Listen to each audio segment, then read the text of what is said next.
পজিশনে ছাদে দাঁড়ালে কিংবা ব্যালকনিতে দাঁড়ালে মাছ যে ধরে তুলছে সেটা কিন্তু দেখতে পাবে। সমুদ্র থেকে 1 মিনিট 4 তলা থেকে ঢেউ গোনা যায়। বকখালি এত জায়গা পড়ে আছে, গভর্নমেন্ট যদি এখানে একটু নজর দেয়, গভর্নমেন্টকে নজর দেওয়া হবে কে? এখানকার নেতৃত্বরা যারা, রাজনৈতিক নেতারা যারা, সামান্য একটা মৌসুমী মতো একটা জায়গা কি এখানে নতুন একটা স্পট, ওটাকে হাইলাইট করলো, সব কিছু করলো। আজকে 50 বছরের বকখালি পিছিয়ে আছে। অনেক হোটেলে নাকি পুলিশ রেড হয়, তো মানে যাদের মানে ডকুমেন্টস আছে সবকিছু আছে তারপরেও কিন্তু পুলিশ রেড করছে, তুলে নিয়ে যাচ্ছে। এই ভয়টা নেই? ব্যাপারটা দেখুন, পায়ে হাঁটতে হাঁটতে মিনিট 10 যাবে, 10 মিনিট খুব বেশি লাগবে। বনবিবি মায়ের মন্দির জঙ্গলের মধ্যে, বনবিবি মায়ের বনবিবি মায়ের মন্দির, আচ্ছা, যেটা জঙ্গলের মধ্যে, জঙ্গলের দেবী বলে, বনদেবী বলে। ওখানে আমাদের এখান থেকে হোটেল থেকে মাত্র 10 মিনিট সময় লাগে সেই বনদেবী মন্দির। হ্যাঁ, আমিও সব টুরিস্ট পর্যটক ভাইদের উদ্দেশ্য বলছি, আপনারা বকখালি আসলে মায়ের দর্শন করে যাবেন, কারণ ওটা আমাদের আদিমা, উনি নিজের থেকে কিন্তু এসেছেন। কিভাবে এই ইউটিউব বা আপনাদের মিডিয়া চ্যানেল সম্বন্ধে যেসব মানুষ ধারণাই ছিল না, এখন মানুষ কোথাও হোটেলে যে কোনো জায়গায় আসতে গেলে আগে সেই এরিয়ার কিন্তু ইউটিউবে সার্চ করে দেখে কোন জায়গায় ভালো রুম পাচ্ছে, কিরকম রুম। এখন আমার 4 তলা উঠলে সমুদ্রের ঢেউ গোনা যায়, এবং যারা ইলিশ মাছ ধরছে বঙ্গোপসাগরে, ইলিশ মাছ ধরছে, জাল টেনে নৌকো তুলছে, আমার 4 তলা থেকে দেখতে পাবে। কি বলছেন, হোটেলের উপর থেকে দেখা যাবে? 100% কথা যা বলবো তাই হবে। এটা ন্যাচারাল। বর্ষাকালে মানে ইলিশটা কাছে থাকে, শীতকাল হলে সমুদ্রে ইলিশটা ডিপে চলে যায়। তখন যারা মাছ ধরে, এটা প্রকৃতির ব্যাপার, তো তা সকলে তো জানে না। আমরা বঙ্গোপসাগরের কূলের পাড়ের মানুষ, আমরা এগুলো বুঝি, সুন্দরবন সম্বন্ধে জানি। তাহলে তখন ডিপে যেতে হয় শীতকালে। তাহলে নৌকোগুলো যারা ফিশিংম্যান, তখন তো কাছে থাকে না, বর্ষাকালে সমুদ্রের পাড়ে একদম মাছ ধরা ফিশিংটা হয়। তাহলে কি হয়, আমার হোটেলটা এমন, এটা একটা এক্সট্রা ফ্যাসিলিটি। এটা এটা দীঘাপুরীতে কি হয়, সমুদ্রের পাড়ে যারা মাছ ধরছে দেখছে, আমার হোটেলটা সেই পজিশনে। আমি অসংখ্য ধন্যবাদ দেবো এই কারণে, মানে অসংখ্য ধন্যবাদ। আমি নমস্কার জানাই, জয় যিশু, হরে কৃষ্ণ। এটা এখন তো আমাদের সময় তো সব ছিল না, এখন হয়েছে। মানুষ পেপার আর পড়ছে না, কারণ এখন পেপার হচ্ছে মোবাইল, এই সমস্ত ইউটিউব চ্যানেল থেকে মানুষ সব কিছু পেয়ে যাচ্ছে। আমি চাইবো আপনাদের কাছে, আপনারা আমার বকখালিকে, শুধু আমার এই হোটেলটা নিয়ে কোনো আমার বক্তব্য নয়, আমার উদ্দেশ্য অন্য অনেকটা বড়, মানে বড় মানে কি নিজের জন্য নয়, সকলের জন্য। আমি চাইছি আমার হোটেলের সাথে সাথে টোটাল বকখালিকে আরও 5 জন ব্যবসায়ী, তারাও বড় হোক, সবটা মানে তুলে ধরুন। বকখালিতে মানুষ আসুক, এখানকার মানুষজন অর্থনৈতিক দিক থেকে ডেভেলপ হোক। এবং আমি ক্লিয়ারলি বলছি, সরাসরি গভর্নমেন্ট আমাদের বকখালিকে অনেক বঞ্চিত রেখেছে অনেকভাবে। এটা কিন্তু অনেক জায়গা থেকে কিন্তু আমরা শুনেছি, এখানে কিন্তু অন্যান্য দীঘা, মন্দারমণি, তাজপুর, মোহনা, নিউ দীঘা যতটা কিন্তু ডেভেলপ হয়েছে, সেই তুলনায় কিন্তু বকখালি এখনও মনে হয় কোনো না কোনো অংশে, আর যারা আসে তারা প্রত্যেকেই জানে, আর আমরাও এসে বুঝতে পারলাম কোথাও না একটুখানি মনে হচ্ছে পিছিয়ে আছে। এটা কিন্তু একদমই সত্যি কথা। আমি শুধু বলতে চাইছি, আজকে আমার কাছে এটা আমি আপনাদের পেয়েছি, এটাও আমার কাছে অনেকটা ভাগ্যের বা উপরওয়ালার দান। আমি চাইছি বকখালিতে আমরা মানে কি বলে, বয়স তো হচ্ছে, আমরা আন্দোলন বহু কিছু করেছি, কিন্তু আমি বাঁচবো আমারটা ভাবলে তো হবে না। তাহলে আমরা মানুষ হিসেবে এলাম, কি শিখলাম, কি জানলাম, কি বই পড়লাম আমরা, রামকৃষ্ণ, বিদ্যাসাগর, তা আপনার কি বলে রবীন্দ্রনাথ, নজরুল, এইসব বলে ডায়লগ মারতেছি, কিন্তু আসলে পেটে লাথি মারা হচ্ছে এইসব মানে ফাঁকা বলি। বকখালি এত জায়গা পড়ে আছে, গভর্নমেন্ট যদি এখানে একটু নজর দেয়, গভর্নমেন্টকে নজর দেওয়া হবে কে? এখানকার নেতৃত্বরা যারা, রাজনৈতিক নেতারা যারা, সামান্য একটা মৌসুমী মতো একটা জায়গা কি এখানে নতুন একটা স্পট, ওটাকে হাইলাইট করলো, সব কিছু করলো।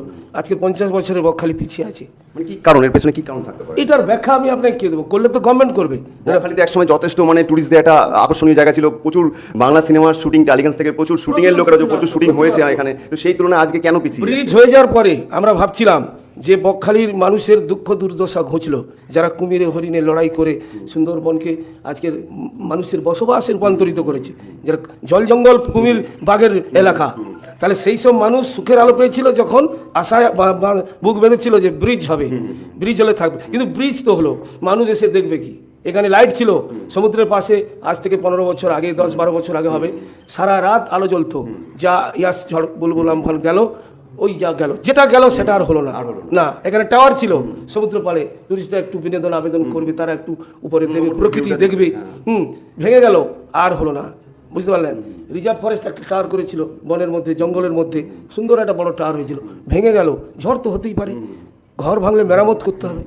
সাধারণ মানুষ তো নির্বাচনে একটা ভোট দিচ্ছে, প্রকৃতির নিয়ম, আপনার সংবিধানের নিয়ম অনুযায়ী। এখানকার মানুষ তো গাঙে ভেসে আসেনি, এরাও ভোটার, এরাও ভোট দিলে একটা ভোটে একটা পার্লামেন্ট হচ্ছে, কে একটা রাজ্যসভা হচ্ছে, একটা চিফ মিনিস্টার, প্রাইম মিনিস্টার হচ্ছে। তাহলে তাদের কর্ণগোচরে দিতে হবে লোকাল নেতৃত্ব যারা, আমরা তো সাধারণ মানুষ। আমরা আপনাদেরকে বললাম যে আপনারা এটা করুন, এই কথা বলতে বলতে আমার শ্মশান যাত্রার টাইম হয়ে গেছে, তা আর হবে কবে? দিন তো এগিয়ে চলেছে, দিন তো এগিয়ে যাচ্ছে, দেখতে দেখতে বছর দিন তো এগিয়ে চলেছে, থেমে নেই, কিন্তু বকখালি উন্নতিটা সেটা হচ্ছে না, আটকে গেছে। আটকে আছে। সমুদ্রের প্রকৃতির নিয়মে সমুদ্রে বালুচর হতেই পারে, ভিউ তো করা যায়, অনেক আছে যেগুলো হয়ে গেছে। আমাদের বক্তব্য ছিল যেগুলো নেই, কুমির হরিণ ছিল, কুমির হরিণটা ছিল মিনি চিড়িয়াখানাটা, বহু মানুষ আসতো, বহু ভ্যানওয়ালা ভাই থেকে টোটোওয়ালা, ইদানিং টোটো হচ্ছে, তখন পায়ের ভ্যান ছিল, পায়ের ভ্যান চালাতে হতো, মেশিন ভ্যান থেকে হাজার হাজার মানুষ করে খেত, ওটাকে কেন্দ্র করে কত মানুষ আসতো। সেই জায়গা থেকে আজকে নিয়ে চলে গেছে। সবকিছু বন্ধ হয়ে, পুরো বন্ধই হয়ে খুবই গেছে। ভালো, project নেই। এটা একটা খুবই দুঃখজনক ঘটনা। বকখালির জন্য কিচ্ছু নেই, কিচ্ছু নেই, অন্ধকার।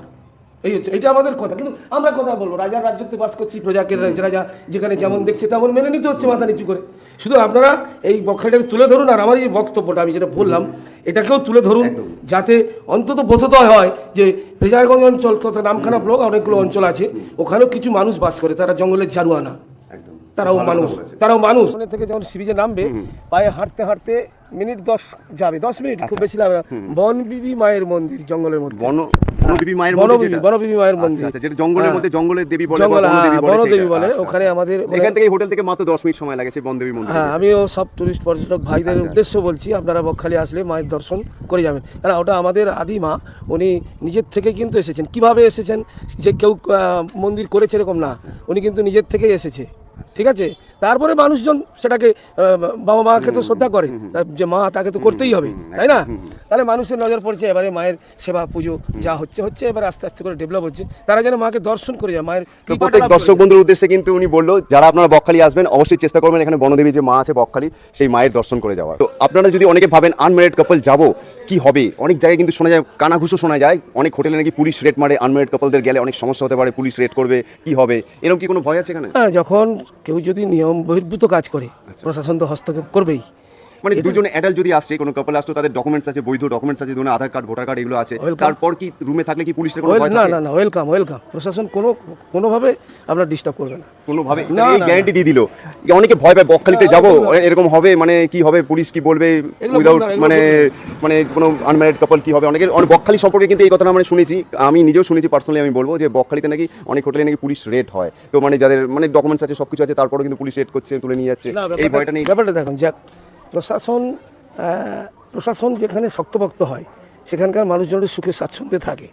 প্রশাসন যদি অবৈধ কোনো কাজ করে থাকে সেটা তো সমর্থনযোগ্য নয়, তারা তো রক্ষক, তাদের জন্য, তারা আমাদের রক্ষা করার জন্য আছে, তাই কি না? তাহলে এখানে যদি কেউ কোনো মানে কি বলে, বাংলায় বলছি, অধর্ম কাজ করে, তাহলে প্রশাসন তো হস্তক্ষেপ করবে। অধর্ম না, যদি কেউ আনম্যারিড কাপল তারা এসছে, তারা বিবাহিত না, অবিবাহিত, তাদের দুজনের বৈধ কাগজপত্র আছে, সরকারি ডকুমেন্টস আছে, তারপর যদি রুমে থাকে, যে কোনো টাইমে রুমে আসে, তো সেখানে কি রাত্রিবেলায় কোনো পুলিশের ভয় থাকে? না, নেই, এটা আপনি গ্যারান্টি দিচ্ছেন? এটা আমি গ্যারান্টি দিচ্ছি। এই হোটেলে যাই না, অন্য কোনো হোটেলে গ্যারান্টি আছে নাকি? এখান থেকে কিন্তু সরাসরি মালিক গ্যারান্টি দিয়ে দিচ্ছে, এই হোটেলে কিন্তু এরকম কোনো সমস্যা নেই। আরও এটা আমি আপনাকে বলি, আমরা প্রশাসনের সাহায্য, আমরা যারা হোটেল ব্যবসায়ী মানুষ তো আসে এখানে, তারা একটু এনজয় করে, অনেক সময় হোটেলে ডিস্টার্ব করে, ড্রিঙ্কস করে, তখন আমরা কার সহযোগিতা চাই? আমরা প্রশাসনের হস্তক্ষেপ, ফোন করলে ওনারা সঙ্গে সঙ্গে চলে আসবে গাড়ি নিয়ে, ওনারা আমাদের সাহায্য করে, ঠিক আছে। এটা প্রশাসন থেকে আমাদের মিটিং সিটিং হয়, সিস্টেম বলে এভাবে চলে, এভাবে চল। কেউ অবৈধ কাজ করবে, সেটা প্রশাসন হস্তক্ষেপ করবে, সেটা সমর্থনযোগ্য নয়, সেটা আমরা প্রশাসন যেটা করেছে আমরা সমর্থন করি। কারণ যেটা জানা গেল, যদি হোটেলের রুম নিয়ে যদি কেউ রুমের মধ্যে পার্সোনালি আপনারা আসুন, ভদ্রভাবে থাকুন, ভালোভাবে থাকুন, কোনো সমস্যা নেই। যদি হোটেলে এসে কোনো রকম বাওয়াল হয় না, অনেক সময় বাওয়াল হয়, ঝুট ঝামেলা হয়, সেক্ষেত্রে কিন্তু হোটেল কর্তৃপক্ষ কিন্তু প্রশাসনের সঙ্গে যোগাযোগ করবে এবং আপনাদের তখন সমস্যা করতে হবে। তাই যে কোনো জায়গায় আপনার টুরিস্টরা ঘুরতে যান না কেন, সবসময় সেই জায়গার সিস্টেমটা মেনটেন করুন, ভদ্র এবং শান্তি শৃঙ্খলার সাথে আপনারা আনন্দ করুন, এবং পুরো হোটেল বা আশেপাশে পরিবেশকে সুষ্ঠু স্বাভাবিক থাকতে সাহায্য করুন। এটাই আমার তরফ থেকে রিকোয়েস্ট থাকলো। আশা করি যেমন আরও বলি, প্রশাসন আমাদের বছরে অন্ততপক্ষে 2বার মিটিং করে, আমাদের যে আধিকারিক আছে পর্যটন এলাকা উনি করে, আমরা খুব খুশি, কারণ হওয়াটা খুবই জরুরি। বর্তমান দেশের যা অবস্থা যা চলছে, এদিক তো মানে ঘর তো আগে ঠিক রাখতে হবে, সেদিক থেকে মোটামুটি অকর্ম কাজ কেউ যদি মানে অবৈধ কর্ম করে, সেটা পুলিশ হস্তক্ষেপ করলে আমরা তাকে সহযোগিতা করব, পুলিশকে সহযোগিতা করব, সেটাকে উনি প্রতিরোধ করুন, এটাই আমরা চাইবো। সেটা যেটা টুরিস্টরা অনেক খারাপ কাজ করে, তো অনেকে তো অনেক রকম মানসিকতা নিয়ে আসে, অনেক কিছু করছে, অনেক খারাপ কিছু করছে, যারা অনেক কিছু হয়ে যায়, সেগুলোকে ওনারা অ্যাটাক করবেই, সেটা আমরা সমর্থন করি। কিন্তু কারোর যদি কোনো প্রবলেম না থাকে, প্রশাসন ধারে আসবে না, তারা রাত্রে আরও হোটেলে পাঠিয়ে দিচ্ছে যে তোমরা ভাই যাও, রাত্রে আসছে, ধরুন দেখা গেছে তারা ওই হোটেলে চলে যাও, প্রশাসন নিজে ফোন করে দেবে যে ওই হোটেলে চলে যাও, ওই হোটেলে চলে যাও, রাস্তায় থাকবে না। তাই ভিডিওটা দেখে আসতে চাইছে, তারা কিভাবে আসবে? তারা তো যদি ফোন নাম্বারটা যদি দিয়েই দেওয়া হয় ভিডিওর মাধ্যম দিয়ে, আচ্ছা আপনার ফোন নাম্বারটা একটু বলে দিন যে তাহলে নাম্বারটা খুবই ভালো হয়। আর এমনি যাদের কার্ড দেওয়া আছে তারা কার্ডেতে ফোন করছে, সেটা থেকে আসছে। ফোন নাম্বারটা বলে দিন। 6296-517765। আরেকটা নাম্বার আছে 6296-492129। আচ্ছা আচ্ছা। আর আপনাদের কি অনলাইন কোনো অ্যাডভান্স কোনো রুম বুকিং এর সিস্টেম আছে? হ্যাঁ অবশ্যই অবশ্যই, ফোনপেতে টাকা মেরে দিলেই হয়ে যাবে। আচ্ছা আপনার ফোনপে বা গুগল পেতে অ্যাডভান্স করতে হবে, তাই তো? সেটা কত টাকা অ্যাডভান্স করতে হবে? সেটা ধরুন রুমের ভাড়া যদি 550 হয় কত হ্যাঁ অ্যাডভান্স? 550 হলে আপনি 200 করলেন। 200 টাকা অ্যাডভান্স করলে হয়ে যাবে রুমটা বুকিং হয়ে যাবে।